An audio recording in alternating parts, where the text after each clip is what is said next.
Hey everyone. Well, we've been telling you time and time again what the best stats to use are, but I realize now we've never actually explained why. So I want to make a video going through once again the best stats you should be aiming for, especially as a DPS and healer as well, and understanding not just what we're telling you and following it like a guidebook, but understanding why exactly we're saying what we are. So let's quickly do an overview of the best stats for your build that you should be aiming for, and then analyze why it is that we're suggesting to do what we do, specifically with critical hit and determination. And it's going to come down to everyone's most and least favorite subject, and that is math. So we are going to be doing some math in the video. If you're not mentally prepared for that, then sit down and buckle up, because it's going to get dicey. So first up, let's just analyze again what the best stats you'll hear people recommend is. A reminder that when you're looking at the stats here, these stats that you're aiming for are, when you're in pre-class change, you're looking for around 103% accuracy. In post-class change and class change 1, you're looking for around 106% chance. As you level up, the requirement is going to go down because it is seemingly based on the level difference between you and the monsters you're fighting, i.e. the boss monsters.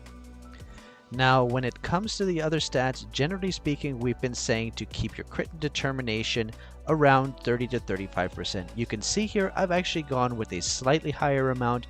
I've been testing the theory that for whales, there's actually benefit to pushing past the diminishing returns and running higher crit and determination. And so far, it seems to be somewhat viable, but again, I wouldn't copy this if I were you. I'm just testing things out because that's what we do. We're always testing things and trying to see if we can push the boundaries and find some hidden techniques. But one thing you will hear people always say is no matter what, keep your crit and determination balanced. So try to go 30-30, 32-32, 35-35, and we always just say balance your crit and determination as closely as possible. But we never actually explained why that is. So I'm going to come back to this when we go back to these two stats. And again, once you do have these two stats balanced around that 35% mark, then your priority somewhat depends depending on your class and spec. But usually you'll want to get some attack, you'll want to get more haste and mastery, and following that you'd also get some crit damage. So that's just a basic rundown of all the stats that are best, that we've said a few times, but it's always good to remind people of. But now let's understand what it is, why we keep saying to balance crit and determination. So number one, a reminder that when both the same hit gets both a crit and a determination, you get a lucky crit. And in order to calculate the actual probability of you getting a lucky crit, we have to consider the interaction between these two probabilities. So, time to break out the trusty notepad, ladies and gentlemen. Now, how do you calculate the percentage chance of two separate events occurring in the same instance? Well, the formula will be this. We're trying to calculate the percentage of lucky crit, which is going to equal to crit multiplied by determination. That's the formula that you're going to use to calculate the percentage of lucky crit. So in case 1, let's say case 1. Case 1, you have 45% crit and 25% determination. So let's figure out what the lucky crit chance is going to be in this scenario. So you're going to have P lucky crit equal to 0.45 times 0.25, which is equal to 0.1125. Sorry, can't type. 1125. Convert that to a percentage and you get 11.25% chance to have both the crit and determination combine on the same attack and resulting in a lucky crit. So you effectively have 11.25% lucky crit chance. Let's consider another option here. So let's say, for example, you, instead of having this imbalance of 45% crit and 25% determination, you actually go for a balance. So let's say case 2, you actually have 35% crit and 35% determination.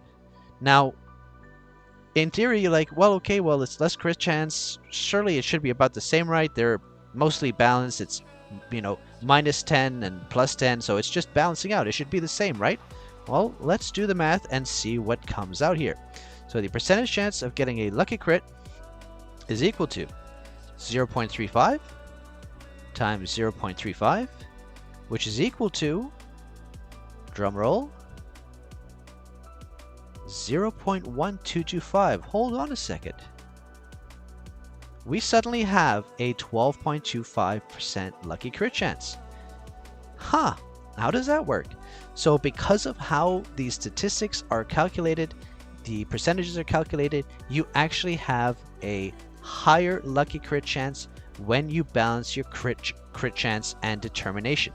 So that's why we keep saying, hey, keep your crit chance and determinations as balanced as they possibly can be, because you actually have a higher percentage chance when you do balance the stats. And this is because of how the percentage chance of two events happening simultaneously is calculated, and you actually have a higher chance whenever you have a more balanced stat load up. So that's very important. And remember, I want to remind people why we're so focused on crit determination and lucky crits. Yes, there is the fact that the lucky crit does a lot of damage, but don't forget we're combining it with the #1 best pet for all DPS, which is Demon Hound. So let's look at pure malice again to understand why we're always harping on about crit hit and determination. When triggering a crit hit or determination, increase damage by 72%. When triggering both crit hit and determination together, i.e. getting a lucky crit, the damage bonus stacks. So not only are you getting the inherent bonuses of getting a lucky crit, Demon Hound is giving you an additional 144% damage on top of that as well. That's why we keep harping on and on about crit determination, crit determination, crit determination. I mean, if you hear crit determination one more time, you'll probably get sick of it. But there's a very good reason for that. It's because we've done the math. And the way the probabilities work is that the more balanced the stats are, the higher the chance you're going to get a lucky crit. So the reason as well why we keep saying, 30 to 35%, and again, don't look at this. This is just me testing stuff as I tend to do. The reason is because at 30%, it just, 30 to 35% mark, you're going to effectively see majority of your hits being crits or determinations, and it actually feels a lot more than it seems at those percentages. If you have less than 30%, you're going to miss out on, you really don't want to have under 30%. That's the thing at the end of the day. You want to have, 30 to 35% crit, 30 to 35% determination, and just keep them as balanced as possible. And it's okay if you go a little above, it's okay if you're a little below, like 32, 31, but just try to keep them above that 30% mark. And the more balanced they are, the higher the chances of you getting a lucky crit. Now, hopefully you understand how the math checks out here, and understand again the importance of why I'm making a completely separate video just to talk again about the crit and determination and lucky crit aspect, and just how good Demon Hound is when it comes to lucky crits. I just wanted to support that with the math so you could see that it is in fact a mathematically provable higher chance to get lucky crits when you have balanced your stats together. So there you have it. Hopefully you are even more convinced than you were before, and follow everyone's suggestion to balance your crit and determination to maximize your DPS and healing output as well. So that's a wrap for this video. A little bit of a math lesson. Thanks for watching, everyone. Hit that like button if you liked the video. Subscribe to the channel if you haven't already, and hit that notification bell so you know when the next video is uploaded. Join the Discord if you haven't already as well. There's plenty of fun min-maxing going on there all the time. People answering questions and asking questions if you want to come answer them. So that's a wrap. I'll see you in the next video, and take care, everyone.